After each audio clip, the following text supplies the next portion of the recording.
Shalom à tous, au nom de l'école des choix, bienvenue à tous à ce mardi prophétique. Nous sommes donc au 7e numéro, mardi prophétique 7, et nous allons donc ici parler d'un passage, bien sûr, de la Torah accomplie. La Torah accomplie, c'est le Nouveau Testament, oui, mais revu et corrigé sur les racines hébraïques de la foi. Nous l'avons revu, nous avons revu tout le Nouveau Testament et nous avons corrigé tous les mots en fin de compte dessus afin d'être bien ancrés sur la Torah, les prophètes et les psaumes à la lumière de Yeshua, notre Seigneur, notre Maître. C'est donc extrêmement important. Donc vous découvrirez en fin de compte, bien sûr, cette version du Nouveau Testament, version hébraïque, version sur les racines hébraïques de la foi, pour être bien ancré sur la foi d'Abraham, de Yitzhak, de Yaakov, de manière, au travers de Christ Yeshua, de manière à être ce qu'on appelle un nazoréen, c'est-à-dire un consacré, consacrant de l'Éternel au travers de Christ Yeshua. Et que cette Torah puisse être accomplie dans nos cœurs, dans nos vies. Bienvenue donc à tous. Remettons ces quelques instants au Seigneur, afin de pouvoir grandir encore dans sa parole, dans sa largeur, sa longueur, sa hauteur et sa profondeur. Père très saint, nous te rendons grâce dans le précieux nom de Yeshua, ton Fils bien-aimé, pour cette nouvelle année spirituelle qui commence bientôt. Nous voulons nous préparer parce que nous voulons être avec toi. Nous voulons être, oui, avec toi, pleinement de tout notre cœur, de toute notre âme, afin de te servir, toi le seul vrai Dieu, là où tu le veux et comme tu le veux. Tu nous prépares, tu nous façonnes à cette nouvelle année spirituelle qui commencera donc le 23 mars. Nous te rendons grâce, que nous puissions préparer cette Pâque de l'Éternel, cette fête des prémices qui est aussi la fête de la résurrection, afin que nous puissions vivre en nouveauté de vie, à la gloire de ton Saint-Nom, au travers de Christ, Yeshua, ton Fils bien-aimé. Alléluia. Bienvenue donc à tous. Aujourd'hui, nous allons donc, je ferme ici ce passage, nous allons donc étudier le passage de Marc qui se trouve être dans la 16e paracha, pas 16e paracha qui est celle de la semaine, de cette semaine, de samedi prochain. Donc ce sera la 16e paracha. Paracha, je rappelle, ça veut dire étude hebdomadaire. Elle s'appelle Béchalar. Béchalar, ça veut dire il renvoya ou il chassa. C'est en fin de compte le roi d'Égypte qui chassa, qui renvoya le peuple d'Israël. Pourquoi? Parce qu'il ne peut plus le supporter sur sa terre, parce qu'il a vécu les 10 plaies, parce qu'elles ont frappé l'Égypte, et il renvoie le peuple d'Israël. Il est en fin de compte devant un fait accompli, oui bien sûr. Et c'est donc là très important parce que c'est la même chose. Voilà pourquoi nous vivons des temps prophétiques où l'Éternel Dieu va mettre au pied du mur les rois de ce monde, comme hier le roi de l'Égypte. Les rois de ce monde, afin qu'ils puissent se poser les bonnes questions. Ainsi aussi, pour que les peuples puissent se poser les bonnes questions et se tourner vers le seul Dieu unique et vrai. Voilà pourquoi cette paracha est aussi très importante, comme toutes les parachas, mais elle nous enseigne. Elle nous enseigne et en fin de compte, elle nous permet de nous préparer aux temps qui viennent. Ce soir, nous allons voir essentiellement le passage de Marc que vous voyez là inscrit dans la 16e paracha, c'est-à-dire Marc chapitre 14, je vous le souligne ici, vous le voyez, Marc chapitre 14, verset je vous le remets, chapitre 14, verset 45 à 52, et Marc chapitre 14, verset 53 à 59. Qu'est-ce que l'Éternel veut nous dire au travers de Yeshua, son Fils bien-aimé? Lisons ce passage et examinons-le. Approfondissons ce passage afin de bien comprendre la dimension prophétique et de comprendre la largeur, la longueur, la hauteur et la profondeur de ce passage. Yeshua se livre sans résister afin que s'accomplissent les Écritures. Donc ça c'est très important. On va donc lire 45 à 52. Dès qu'il fut arrivé, il s'approcha de Yeshua. On parle de qui ici? De Judas. Judas l'Ishkariot. Donc, c'est-à-dire Judas Iscariote. Dès qu'il fut arrivé, il s'approcha de Yeshua en disant « Rabbi, Rabbi », et il l'embrassa en guise de salut. Alors, ces gens mirent la main sur Yeshua et le saisirent. Un de ceux qui étaient là, tirant l'épée, frappa l'esclave du Kohen Agadol et lui emporta l'oreille. Yeshua, prenant la parole, leur dit « Vous êtes venus comme après des brigands, avec des épées et des bâtons, pour vous emparer de moi. J'étais tous les jours parmi vous, enseignant dans le temple, et vous ne m'avez pas saisi, mais c'est afin que les Écritures soient accomplies. » Alors tous l'abandonnèrent et prirent la fuite. Un jeune homme le suivait, n'ayant sur le corps qu'un drap, et on se saisit de lui, mais il lâcha son drap et se sauva tout nu. Voilà donc quelques versets très intéressants, avec une petite anecdote à la fin, avec un jeune homme, qui est en fait revêtu d'un drap simple. Ok. Et effectivement, donc on se saisit de lui, et il lâcha son drap et se retrouva nu. Qu'est-ce que cette anecdote vient faire en fait ici? On peut se poser des questions. En tout cas, je me suis posé la question depuis très longtemps, qu'est-ce que ça veut dire? Alors on va revenir en fait au début, chaque chose en son temps. D'abord, ici Yeshua se livre sans résister afin que s'accomplissent les Écritures. Bon, on relit en fait ici le verset 45. Dès qu'il fut arrivé, il s'approcha de Yeshua en disant « Rabbi, Rabbi », et il l'embrassa en guise de salut. Rabbi, Rabbi, ici c'est donc Judas Iscariote, qui en fin de compte arrive ici avec tout un certain nombre de personnes avec lui, et il dit « Rabbi, Rabbi », ça veut dire en fin de compte littéralement mon maître, okay, c'est toi qui m'enseignes. Okay. Ça vient du mot Rav en fait en hébreu, qui veut dire en fin de compte celui qui est responsable spirituel. Et Rabbi, ça veut dire mon responsable spirituel en réalité. Rabbi, Rabbi. Et il l'embrassa en guise de salut. Ici le verbe, souvent c'est traduit et il le baisa. Ok. Bon, la formule n'est pas forcément très heureuse. Ça veut dire en fait ici kataphileo, ça veut dire en fait embrasser en guise de salut, ou ça veut dire embrasser affectueusement ou tendrement. Donc on voit là toute l'hypocrisie dans laquelle se trouve cet homme, Judas Iscariote. C'était simplement un signe de reconnaissance. C'est là le signe de la trahison, oui bien sûr. Est-ce que Yeshua dit quelque chose? Non. Il sait qu'il va être trahi, il sait qu'il va être livré, et en fait il ne fait rien. Il se livre sans résister. Il ne reprend même pas Judas. Pourquoi? Parce qu'il est écrit que ce se ferait comme ça. Et donc en fait ici Yeshua se laisse faire, car il considère que le Père, l'Éternel, est le maître des circonstances. Et le temps est venu. Alors ces gens mirent la main sur Yeshua et le saisirent. Un de ceux qui étaient là, tirant l'épée, frappa l'esclave du Kohen Agadol. Kohen Agadol, ça veut dire souverain sacrificateur. Donc nous avons beaucoup effectivement changé en fin de compte les mots en fait ici pour retrouver les racines hébraïques de la foi.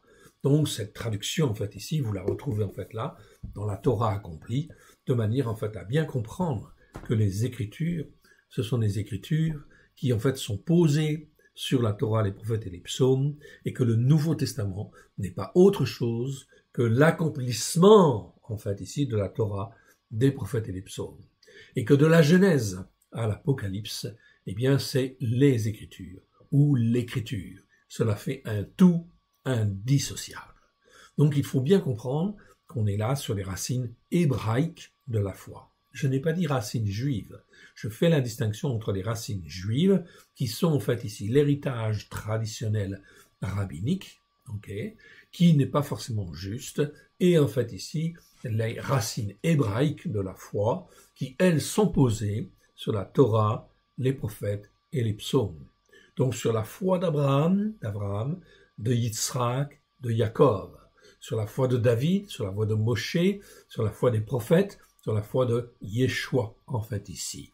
On est dans la continuité de toute une série d'hommes qui en réalité sont des nazoréens, c'est-à-dire des consacrés consacrants, qui considèrent que la Torah est la vérité et que, en fin de compte, tout le monde vit selon la Torah et les prophètes ramènent en fait à la Torah. Et Yeshua dit, Matthieu chapitre 5, verset 17, « Je ne suis pas venu pour abolir la Torah et les prophètes, mais je suis venu pour l'accomplir. » Donc en réalité, là, on est dans le camp des Nazoréens, selon le terme biblique.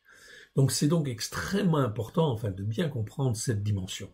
Voilà pourquoi, dans cette traduction du Nouveau Testament hébraïque, eh bien effectivement, on parle des Nazoréens et on explique bien ce que c'est qu'un Nazoréen. C'est un consacré consacrant. Il n'a pas d'autre étiquette que en fait celui de dire j'appartiens en fait à Dieu, l'éternel Dieu, au travers de Christ Yeshua, de Yeshua, qui m'a en fin de compte racheté, qui m'a en fin de compte totalement délivré, qui m'a sauvé et qui a fait de moi un peuple pour Dieu. C'est ça les Nazoréens. Donc ils n'ont pas d'étiquette. Ce n'est pas des catholiques, ce n'est pas des protestants, ce n'est pas des évangéliques, ou évangéliques ceci, ou évangéliques cela, ce n'est pas des témoins de Jéhovah, ce n'est pas en fin de compte les saints du dernier jour, ce n'est pas en fin de compte non plus, en fait ici, ceux qui sont dans la tradition en fait rabbinique non plus, ou qui sont messianiques ceci, ou messianiques cela. C'est ceux qui disent la Torah est la vérité. Qui disent comme l'Écriture dit, c'est-à-dire Psaume 119, verset 142, Toratra emet. Ok, c'est-à-dire ta Torah est la vérité. Quand je dis dans ma tête, ici, ta Torah est la vérité, c'est très bien. Mais si je l'ai dit encore avec le cœur, ta Torah est la vérité, et que j'écoute la Torah, et que je la mets en pratique avec grâce et vérité, eh bien je suis en fait ici en passe de devenir un Nazoréen, ou je le suis déjà en fait spirituellement, comment dire, sentimentalement, ok, dans toute mon âme, de tout mon cœur, de toute mon âme, de tout mon esprit, je suis un Nazoréen, c'est-à-dire quelqu'un qui est à part, qui est consacré à part des choses de ce monde, à part des interprétations religieuses, et qui est fondé sur la Torah, les prophètes et les psaumes, qui s'attachent à Dieu et qui restent attachés à Dieu par en fait l'Esprit de Dieu, par l'Esprit de sainteté, et qui écoute l'Esprit de sainteté et qui apprend en fin de compte à parler, à marcher avec l'Éternel Dieu au travers de Christ Yeshua, de Yeshua qui est appelé le Christ, qui nous apprend. C'est donc là extrêmement important.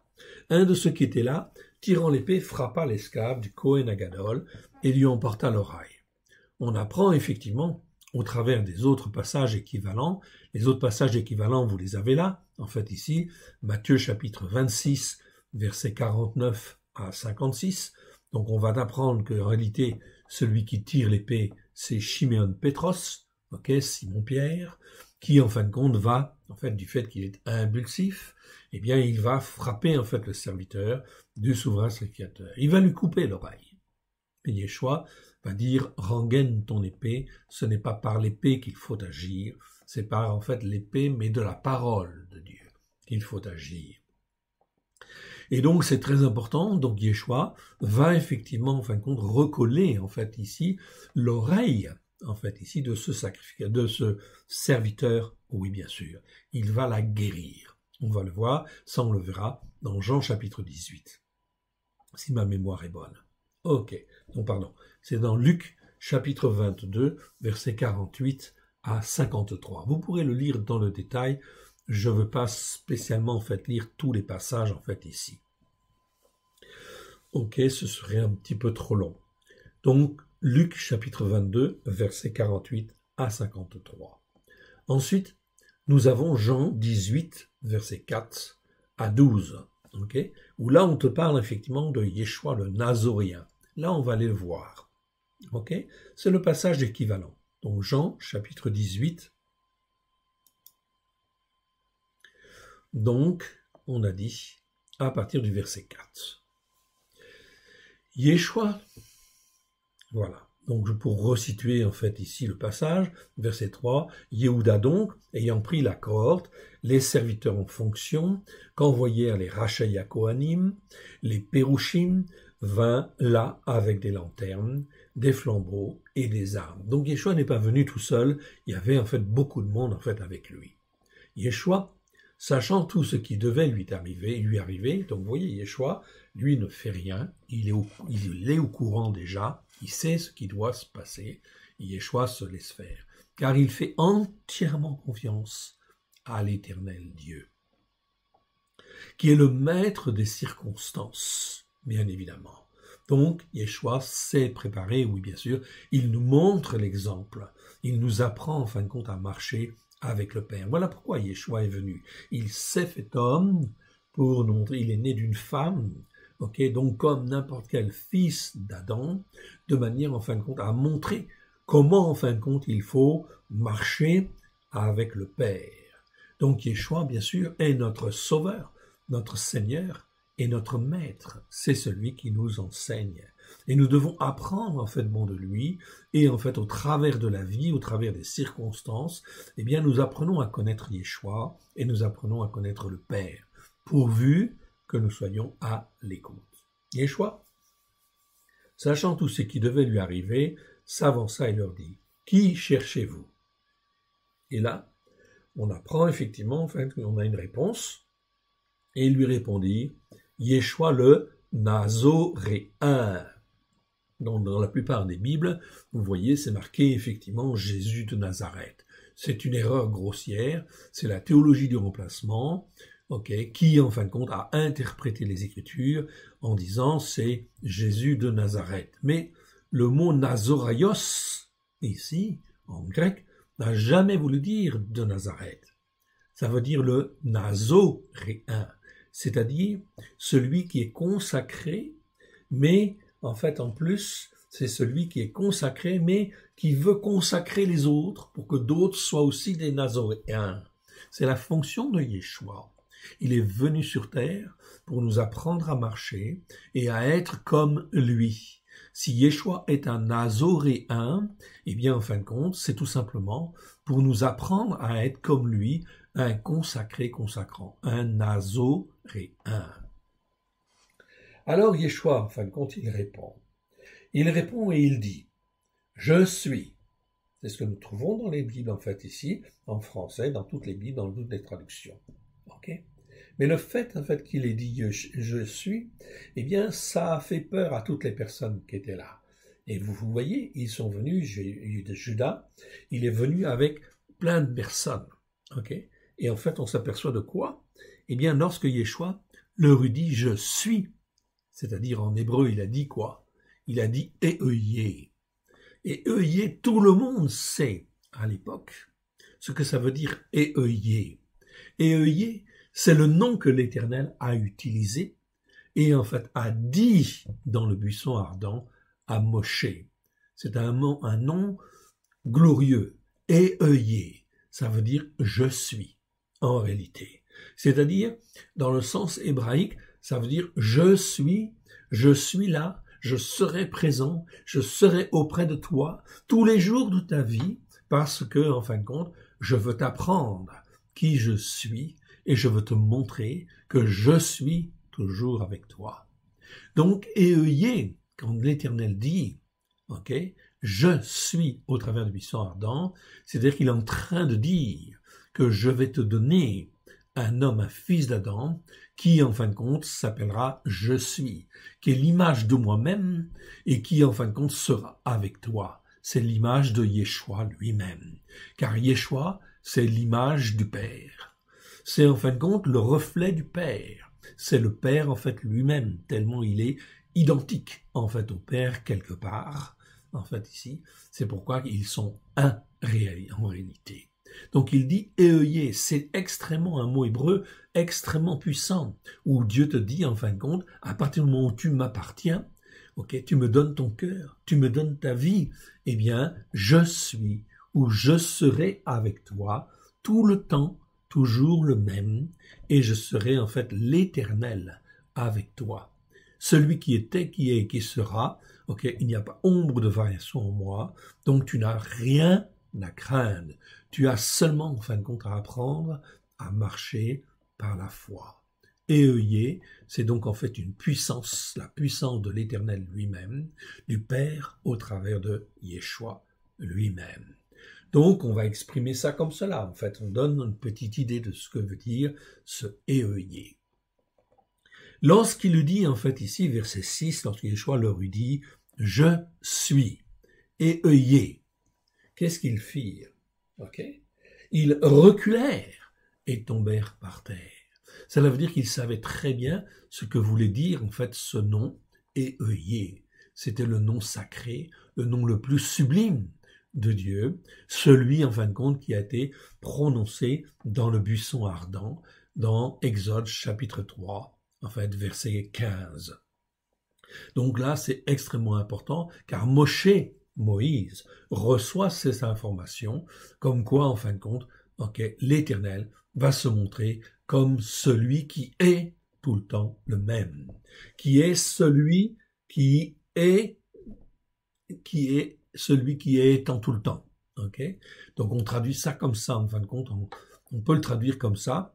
Donc c'est en fait, certains disent, c'est en fait celui qui était, qui est et qui sera, oui, mais c'est plus en fait, c'est bien, et c'est une bonne interprétation, mais on peut dire aussi, c'est celui qui est étant tout le temps, c'est-à-dire qui est toujours en action pour faire les choses avec toi, si du moins tu marches par la foi, si du moins tu apprends à marcher par la foi, et si du moins tu pratiques les mishpatim, c'est-à-dire les jugements de Dieu. C'est-à-dire que tu apprends à juger comme Dieu juge les choses de ce monde. C'est donc extrêmement important. Cela ne se fait pas comme ça du jour au lendemain. C'est un apprentissage. Mais l'Éternel dit, je serai avec toi dès lors que tu m'acceptes comme mon Seigneur, mon Sauveur et mon Maître. C'est donc extrêmement important ce mot-là. Euyé, c'est un nom puissant. Euyé, ça veut dire c'est celui qui est, celui qui sera éternellement présent pour agir. C'est donc extrêmement important et fondamental. Il leur demanda de nouveau, qui cherchez-vous? Et ils dirent, Yeshua le Nazoréen. Donc là, même chose. Est-ce qu'ils ont dit Jésus de Nazareth? Jamais de la vie. Jamais de la vie, parce que Nazoraios, ça veut dire Nazoréen. Donc on savait à cette époque-là ce qu'était un Nazoréen. C'est quelqu'un qui était en fait quelqu'un qui était consacré. C'était pas un pharisien, c'était pas un scribe, c'était pas en fin de compte un sadducéen non plus, etc. Il ne faisait pas partie de ces formes religieuses. C'est quelqu'un qui est attaché en fin de compte à la Torah, aux prophètes et aux psaumes, à la gloire en fin de compte de Dieu, au travers de Christ Yeshua, c'est-à-dire avec grâce et vérité. Même si en fait cette notion de Christ, n'était pas forcément perçue par tout le monde, mais elle existait dans en fin de compte la culture juive de l'époque. On savait qu'il y aurait un Christ à venir et que ce Christ en fait à venir, c'est celui qui ferait l'expiation, et qui rachèterait les hommes pour en faire un peuple pour Dieu, bien évidemment. Cette notion-là, elle existait déjà.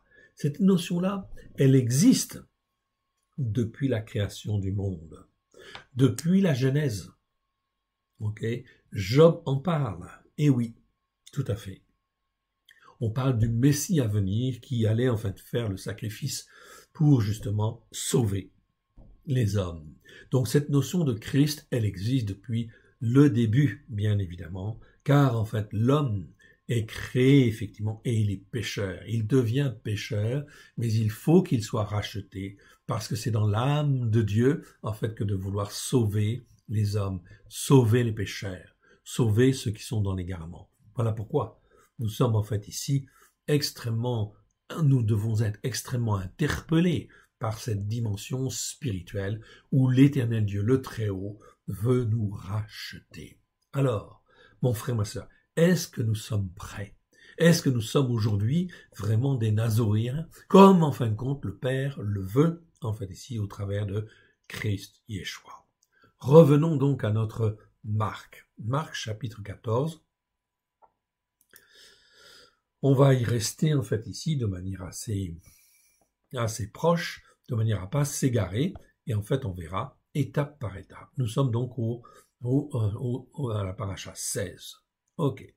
Donc ici, je reprends en fait le passage. Verset 15, dès qu'il fut arrivé, il s'approcha de Yeshua et disant, Rabbi, Rabbi, et il l'embrassa en guise de salut. Alors, ces gens, tous ceux qui étaient là, mirent la main sur Yeshua et le saisirent. Un de ceux qui étaient là, tirant l'épée, frappa l'esclave du Kohen Agadol et lui emporta l'oreille. Yeshua, prenant la parole, leur dit, vous êtes venus comme après des brigands, avec des épées, des bâtons, pour vous emparer de moi. Ok? J'étais tous les jours, pourtant, j'étais tous les jours avec vous, enseignant dans le temple, et vous ne m'avez pas saisi. Ok? Donc Yeshua, il était là. Il était libre de venir dans le temple, et il enseignait en fait les choses, parce que c'était le temps de l'enseignement, et Dieu avait ouvert les portes pour cela. L'Éternel Dieu, le Père, avait fait les circonstances pour que Yeshua puisse enseigner, former, façonner. Et vous ne m'avez pas saisi, ok? Mais maintenant, ok? C'est afin que les Écritures soient accomplies, ok? Soit accompli, oui bien sûr, soit pleinement accompli, tout ce qui est écrit de Yeshua, okay, dans les Écritures, et il y a énormément de choses, bien sûr. On parle de Yeshua depuis la Genèse, oui bien sûr, avec des mots cachés, des versets en fait, comment dire, dans lesquels on sous-entend effectivement la présence de Yeshua, ou la présence de l'ange de Elohim, c'est-à-dire de l'envoyé, en fin de compte, de Elohim, du seul Dieu unique et vrai. Cet envoyé du seul Dieu unique et vrai, c'est qui, en réalité? Quand il intervient auprès des hommes, c'est en réalité Yeshua, oui lui-même. Mais Yeshua qui n'est pas venu en tant qu'homme déjà, mais il était à la droite du Père. Oui, bien sûr. Et il agissait sur les hommes depuis le début. Il agit sur les hommes, bien évidemment. Donc je vous engage en fin de compte aussi à écouter les séminaires que nous avons faits sur Yeshua, en fin de compte dans le Tanakh, Yeshua dans la Torah, les prophètes et les psaumes. Donc ce sont des séminaires que nous avons faits qui sont disponibles en fait en vidéo sur la chaîne YouTube. Okay, vous pouvez donc les consulter, les regarder, où on voit la présence de Yeshua qui est toujours là depuis la Genèse pour former et façonner, pour racheter, par la foi, parce que le sacrifice n'était pas fait encore, mais en réalité, Abraham, que ce soit Abraham, Yitzhak, Jacob, Moshe, David, les prophètes, tous savaient qu'il y aurait un Messie qui viendrait et qui, en fin de compte, s'offrirait en sacrifice pour le salut des uns et des autres. Et tous ceux qui marchaient par la foi dans cette, dimension spirituelle étaient sauvés. C'est pour ça que Dieu dit à Abraham, sa foi lui fut imputée à justice. Donc il a été justifié par sa foi. Et puis en fin de compte, au bout de 2000 ans, depuis Abraham jusqu'à Yeshua, il y a 2000 ans, eh bien en fait le Mashiach est venu, le Fils de Dieu s'est fait homme. Il est venu, sur la terre, et il est né d'une femme, Myriam, choisie une juive pratiquante, zélée en fait ici, quelqu'un qui était comme un nazoréen en fait aussi, bien évidemment, une nazoréenne en fait ici, qui écoutait la Torah, les prophètes et les psaumes avec grâce et vérité. Dieu l'a choisie et la touche de son Esprit Saint afin qu'elle puisse être enceinte et qu'elle puisse faire venir au monde le Mashiach à venir, celui qui allait s'offrir en sacrifice, pour racheter les hommes, afin que par son sang, il puisse racheter les hommes. Voilà pourquoi ce qui s'est passé il y a 2000 ans est quelque chose d'extraordinaire, quelque part, car le sang a coulé dans le but du rachat des hommes, de manière à ce que les hommes et les femmes qui croient, qui marchent dans la foi, puissent être un peuple totalement affranchi, en fait, des ténèbres, totalement délivré, totalement pleinement sauvé, et qu'ils puissent devenir un peuple pour Dieu, pour l'Éternel Dieu.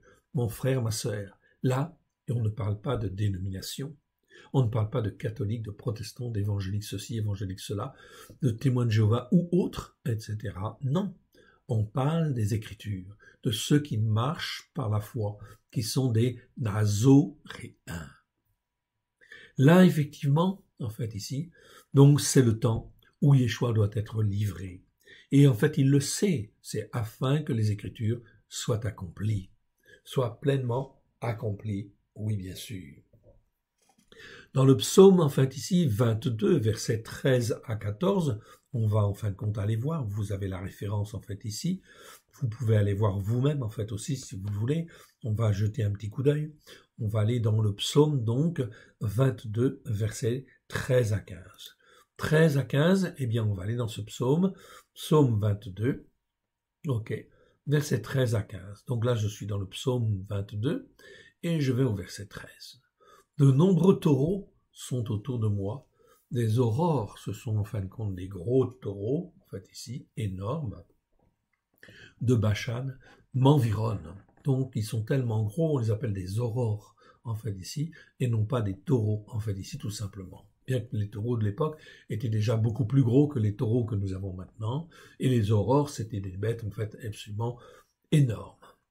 Ils ouvrent contre moi leur gueule, semblable au lion qui déchire et rugit.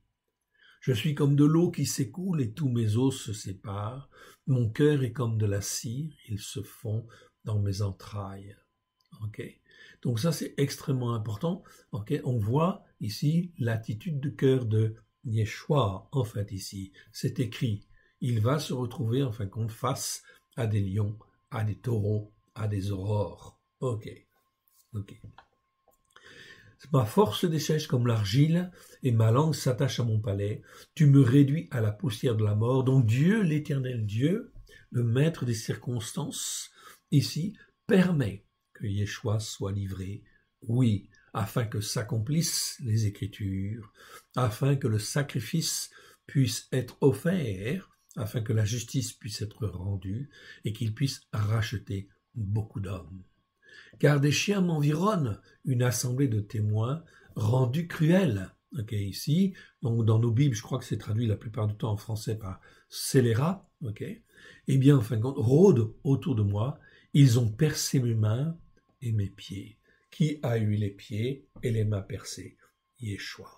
On parle là de Yeshua. Son nom n'est pas mentionné, mais en fait, ils m'ont percé les mains et les pieds.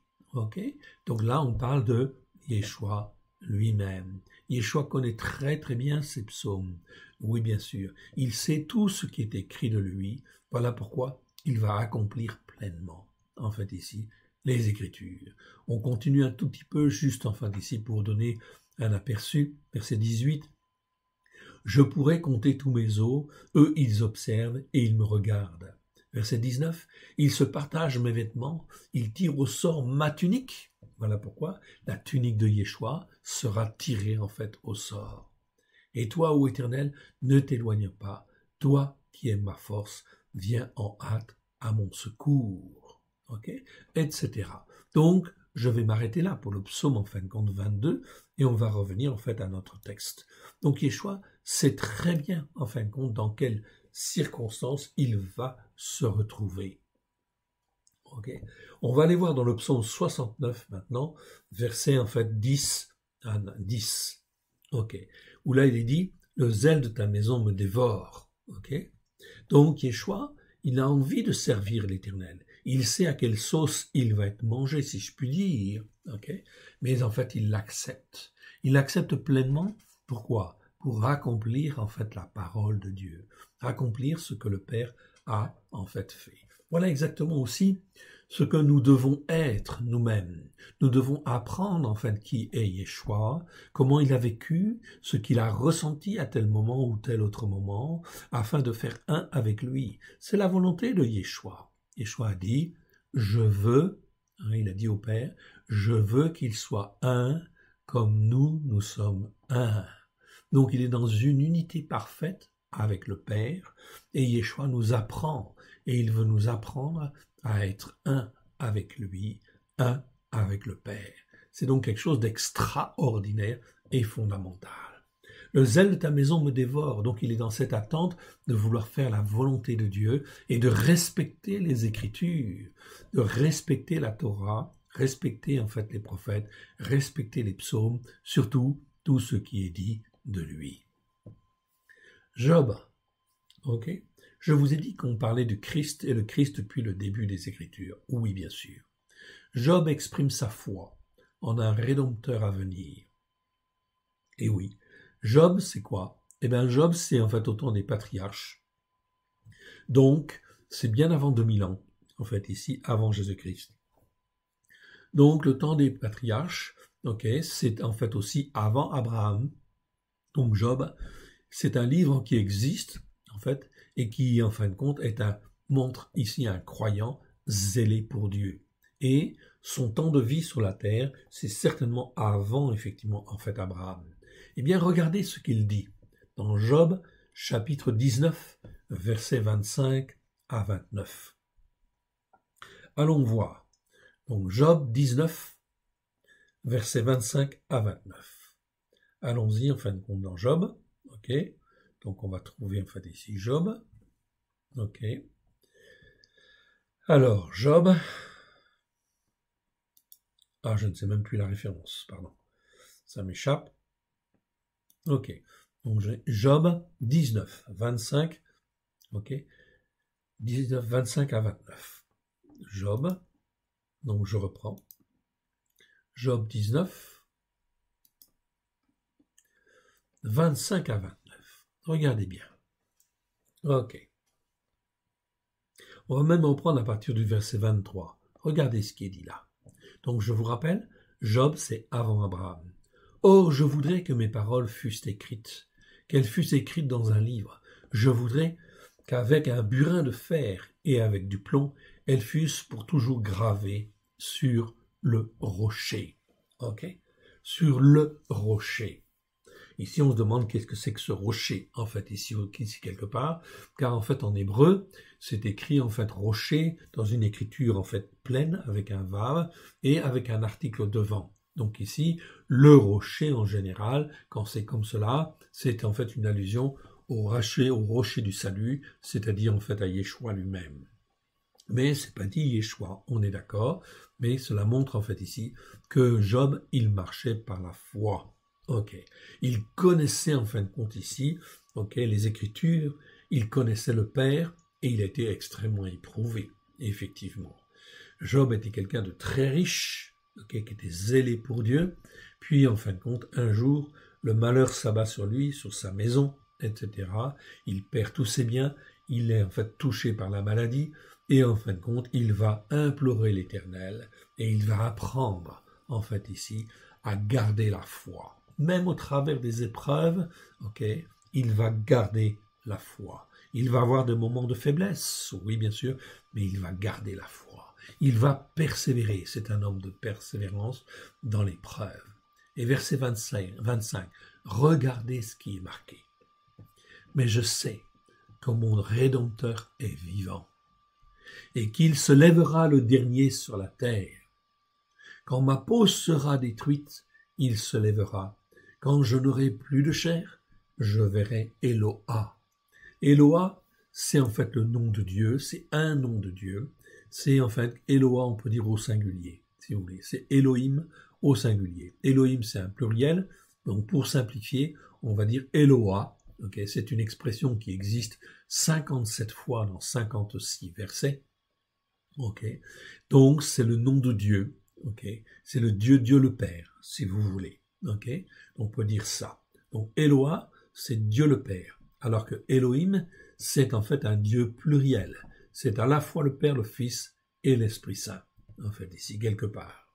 Donc là, je verrai Eloah. Donc, l'éternel Dieu. Éternel Dieu le Père. Je le verrai et il me sera favorable. Mes yeux le verront et non un étranger hostile. Mon âme languit d'attente au-dedans de moi. Vous direz alors, pourquoi le poursuivions-nous, car la justice de ma cause sera reconnue. Ok. Craignez pour vous, l'épée, les iniquités dues à l'épée sont terribles, et sachez qu'il y aura un jugement. Donc tout ce qui, en fin de compte, se passe aujourd'hui, et les faux amis, en fin de compte, qui vont harceler, en fait, Job, eh bien, effectivement, vont, en fin de compte, ici, être coupables coupables d'iniquité, parce qu'ils n'ont pas compris que Job, en fin de compte, avait une foi inébranlable. Une foi dans le Dieu vivant, même frappé dans sa chair, même en fait frappé dans sa famille, frappé en fin de compte dans tous ses biens, etc. Job garde la foi. C'est donc là un modèle, un exemple, oui bien sûr. Et en fin de compte, il croit dans un Rédempteur. Il dit « Mon Rédempteur est vivant ». Donc il faut faire un petit peu attention aux traductions, oui bien sûr, car les traductions ne revêtent pas forcément toute la dimension hébraïque du texte, oui bien sûr. Mais Job croyait en un Rédempteur. C'était ce que je voulais vous montrer, en fait, ici. Donc, très important. Ésaïe 53, versets 11 à 12. Mon serviteur juste justifiera beaucoup d'hommes. Donc, on va aller dans Ésaïe, donc 53, versets 11 à 12. Ésaïe 53. Allons dans Ésaïe. Donc, on connaît bien ce passage, en fait, ici. Ésaïe 53.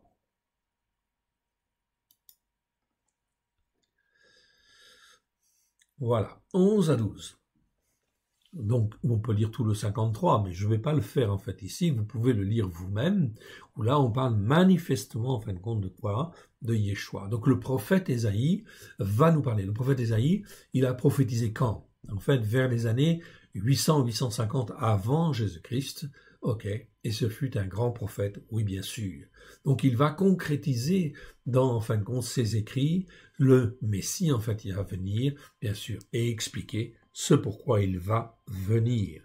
C'était donc écrit déjà plus de 8 siècles avant notre ère, avant l'ère chrétienne. Verset 11.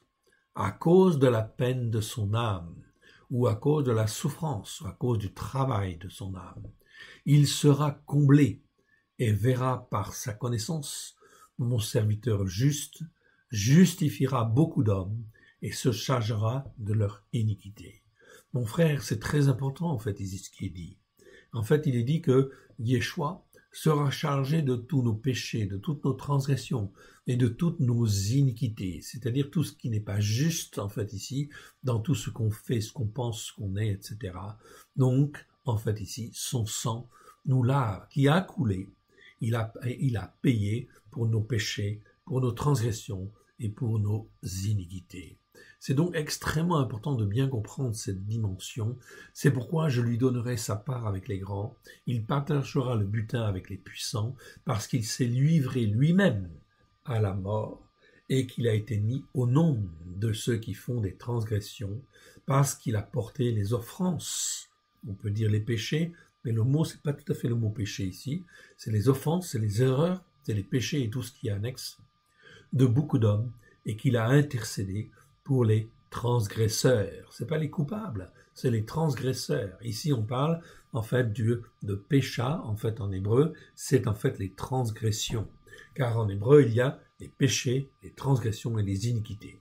Et de ces trois choses-là, c'est important d'apprendre ce que c'est qu'un péché, une transgression et une iniquité, bien évidemment. Et en fait, Yeshua, il est venu et il a payé pour toutes nos transgressions, tous nos péchés et toutes nos iniquités. Voilà pourquoi nous pouvons relever la tête, oui bien sûr, car Yeshua a payé de son sang qui nous lave. Mais bien sûr, pour connaître ce que c'est qu'un péché, une transgression, une iniquité, il faut bien sûr lire la Torah, les prophètes et les psaumes, afin d'être enseigné comme il convient. On revient à notre texte, en fait, ici. Okay. Mon serviteur juste justifiera beaucoup d'hommes. Okay. Les autres passages, je vous les laisse si vous voulez les lire. Vous pouvez en fait les lire. Alors, tous l'abandonnèrent et prirent la fuite. Okay.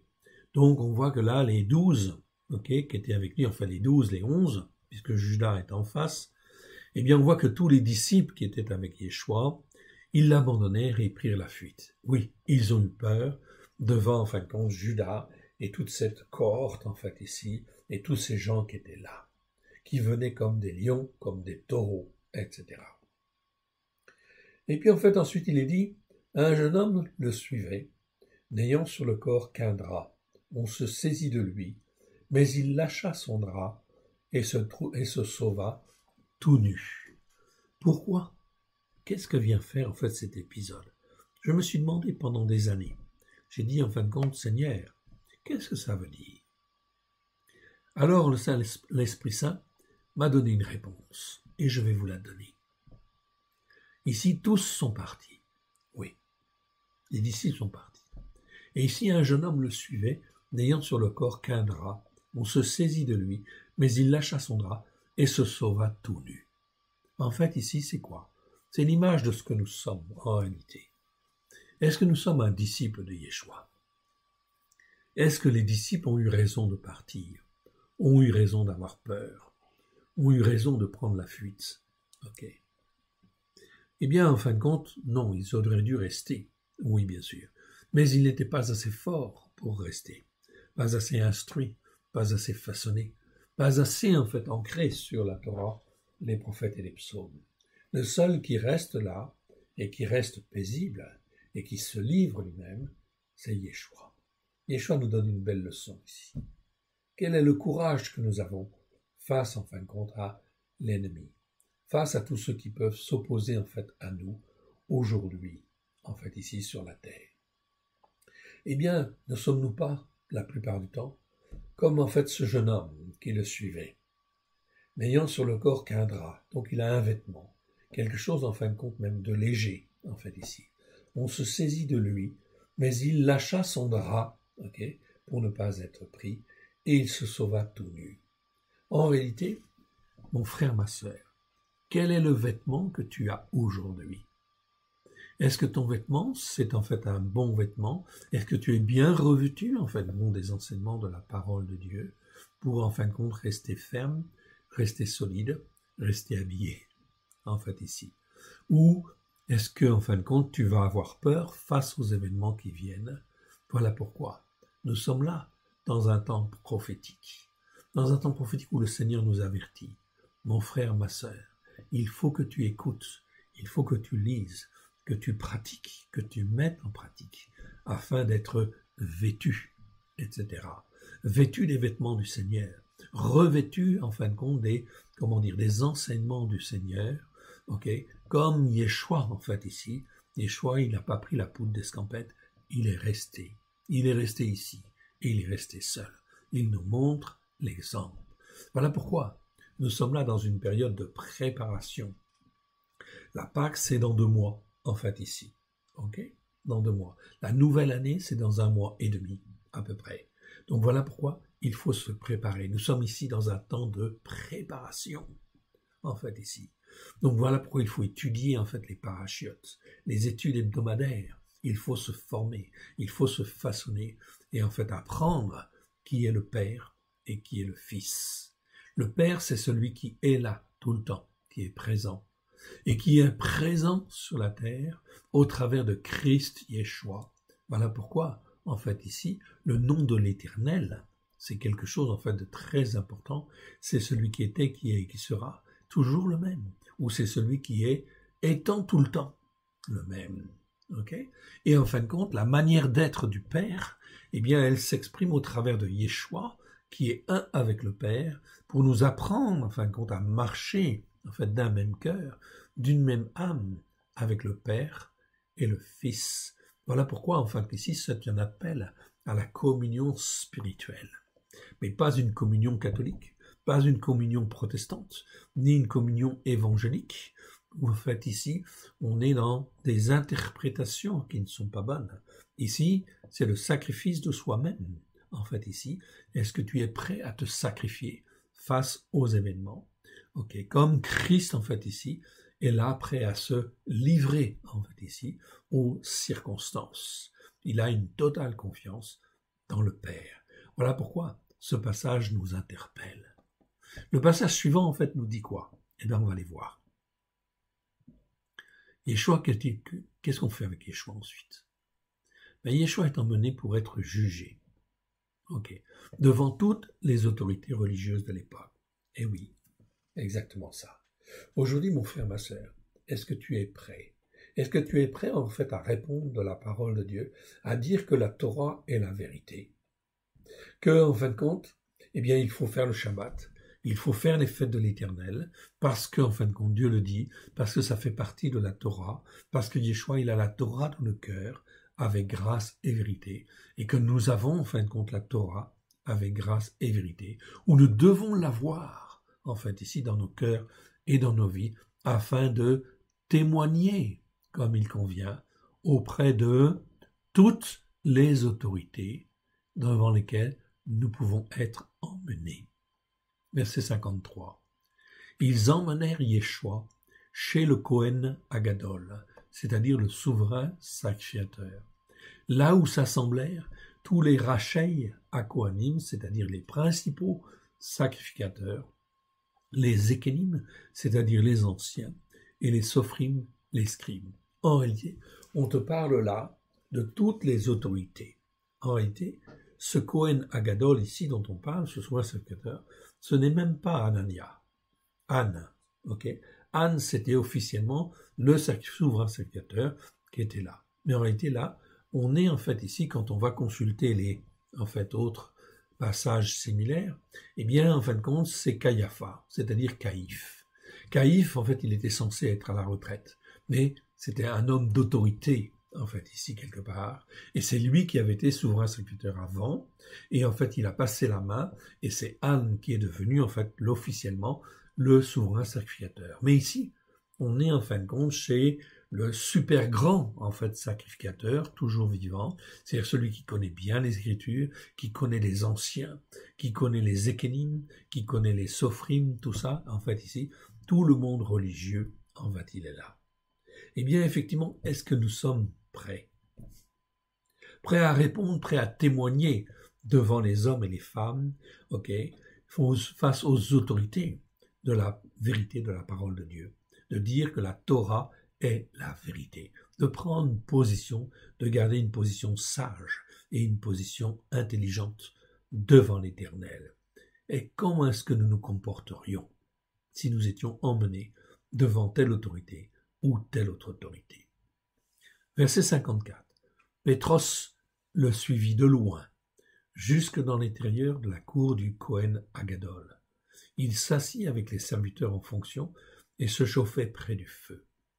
Pétros était curieux. C'est un homme zélé, il a un bon cœur, mais il n'est pas encore prêt. Okay.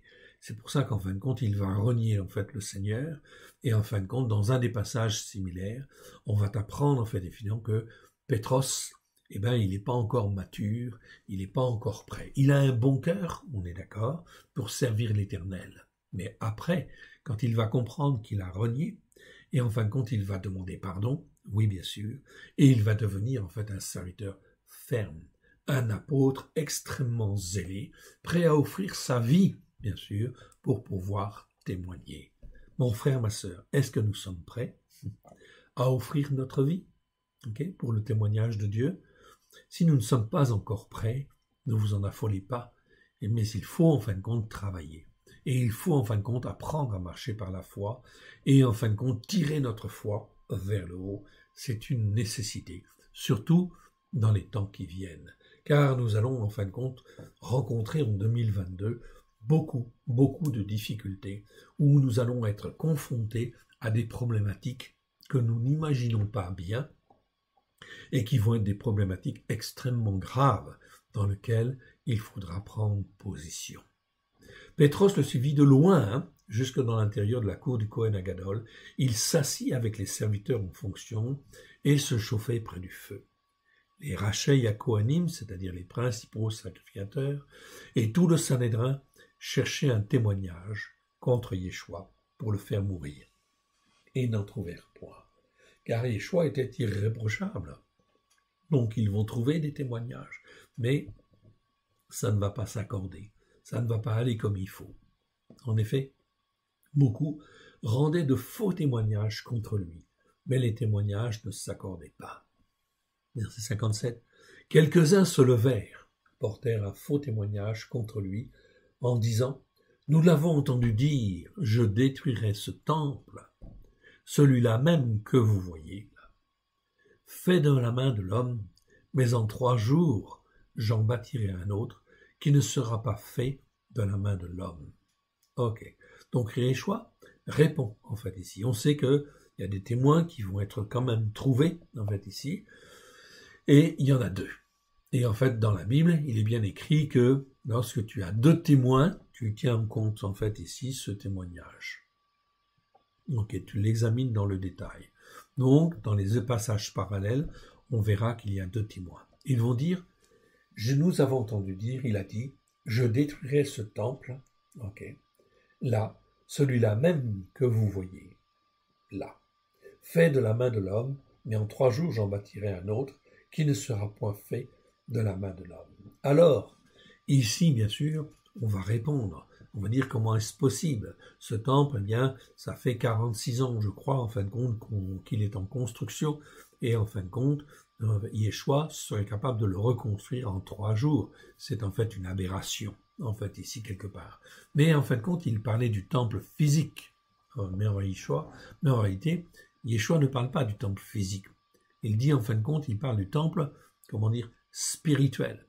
Mais en 3 jours, ok, c'est-à-dire que je vais mourir. Moi, je suis le temple de l'Esprit Saint, ok, de l'Esprit de Dieu, de l'Esprit de la sainteté de Dieu. Et en fin de compte, vous allez me faire mourir, mais en réalité, en 3 jours, ok, je vais ressusciter. Et je vais ressusciter pour être le temple de Dieu sur la terre. Le temple de Dieu sur la terre. Voilà pourquoi c'est une image extraordinaire. Je vous rappelle que Yeshua, lorsqu'il va être livré, eh bien vous pourrez le suivre dans le calendrier en fait nouveau, le calendrier en fait messianique du roi David, dont Yeshua est l'héritier. Eh bien la Pâque a lieu un mardi soir. Et donc effectivement, Yeshua va manger la Pâque avec ses disciples un mardi soir. Puis il va être livré, en fait, ici, au petit matin. Dans la nuit, en fait, il va être avec ses disciples dans le jardin de Gethsémani. Puis Judas, en fait, va venir et va le livrer. Nous sommes là le mercredi. Puis, en fait, il va être présenté devant, en fin de compte, ici, ses juges et qui vont, en fin de compte, l'emmener, en fait, pour être crucifié le jour même à 15 heures. Donc, Yeshua est mort un mercredi à 15 heures. C'est très important, car il est dit, en fin de compte, okay, qu'il va rester 3 nuits et 3 jours dans le tombeau, en fait, ici. Donc, si je prends 3 nuits, ça fait mercredi soir, une première nuit. Mercredi soir, jeudi soir, deuxième nuit. Vendredi soir, troisième nuit. Donc, la nuit de samedi à dimanche, il n'a pas pu la passer dans le tombeau. Donc, en fait, si je considère qu'il est mort à 15 heures le mercredi, eh bien, en fin de compte, le jeudi à 15 heures, ça fait une journée. Le jeudi à 15 heures, ça fait une journée. Le vendredi à 15 heures, ça fait 2 jours. Et le samedi à 15 heures, ça fait effectivement donc 3 jours. 3 jours et 3 nuits.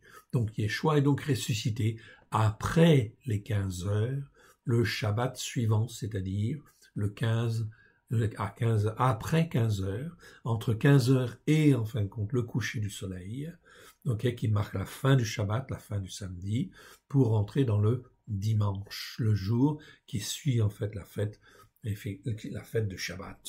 Et les femmes, eh bien, ne pouvant pas se déplacer le jour du Shabbat, ne pouvant pas amener, en fait, ici, des offrandes, en fait, ici, le jour de Shabbat, eh bien, elles vont venir et elles vont découvrir la résurrection le lendemain du Shabbat. Et le lendemain du Shabbat, qui suit effectivement la fête de la Pâque, c'est ce qu'on appelle la fête des prémices. Et Yeshua est les prémices de la vie. Donc la fête des prémices, en réalité, c'est la fête de la résurrection.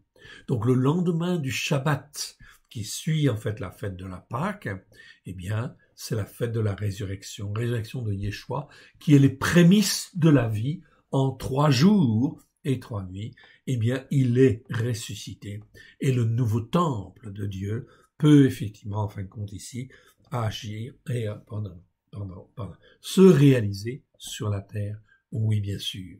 Au travers de chacun de nous, voilà pourquoi nous avons l'occasion de célébrer cette nouvelle Pâque de cette année spirituelle.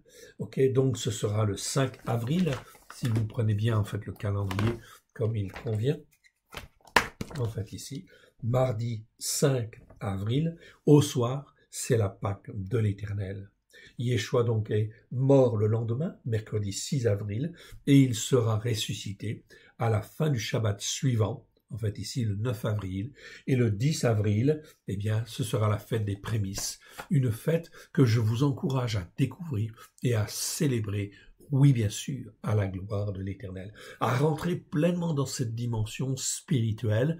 Pourquoi? Parce que nous sommes là dans la nouvelle année spirituelle, et l'Éternel nous prépare. Nous prépare à cette nouvelle année spirituelle. Pour nous, il s'agit de choisir. Est-ce qu'on veut être avec Dieu ou est-ce qu'on n'a rien compris ou on ne veut rien comprendre? Ou encore, est-ce que je veux être un nazorien, c'est-à-dire un consacré consacrant? Alors l'Éternel Dieu va voir si nous faisons, si nous écoutons et si nous mettons en pratique. On est bien là dans une dimension prophétique, messianique et prophétique extraordinaire, où nous avons l'opportunité et l'occasion de montrer à Dieu que nous nous sommes trompés et l'on lui demande pardon et on revient en fait à lui. Et il est tout puissant, bien évidemment, pour en fin de compte nous renouveler, nous fortifier sur les racines hébraïques de la foi et vivre une nouvelle année spirituelle qui soit une nouvelle année spirituelle glorieuse. Voilà donc en fait ici, c'est ce mardi prophétique, où nous parlons effectivement de ce passage de Marc qui nous prépare, qui vise à nous préparer pour que nous soyons des nazoriens, des consacrés, consacrants à la gloire de l'Éternel. Terminons, si vous le voulez bien, par une petite prière. Père très saint, merci pour ta parole merveilleuse que tu nous donnes. Pardon pour nos erreurs, pour nos péchés, nos transgressions, nos iniquités. Nous les déposons à tes pieds, Seigneur Yeshua, car tu as tout accompli à la croix, pour nous laver des péchés, des transgressions et des iniquités, pour que nous puissions marcher en nouveauté de vie à la gloire de l'Éternel, sur ta Torah, tes prophètes et des psaumes, à la gloire de ton saint nom. Aide-nous, mon Dieu, mon Père, à te faire plaisir, que nous puissions nous préparer, nous faisons appel à ton esprit de sainteté, afin que tu nous touches les uns et les autres, que tu nous dévoiles la largeur, la longueur, la hauteur et la profondeur de ta parole, afin que ta parole soit vie en nous, à la gloire de ton saint nom. Nous voulons être à toi, nous voulons être un avec toi et le Fils à la gloire de ton saint nom. Nous te rendons grâce dans le précieux nom de Yeshua, ton Fils bien-aimé. Merci, Père. Merci, Yeshua. Merci, Esprit de sainteté. Amen. Que l'Éternel vous bénisse et vous garde dans le précieux nom de Yeshua. Amen.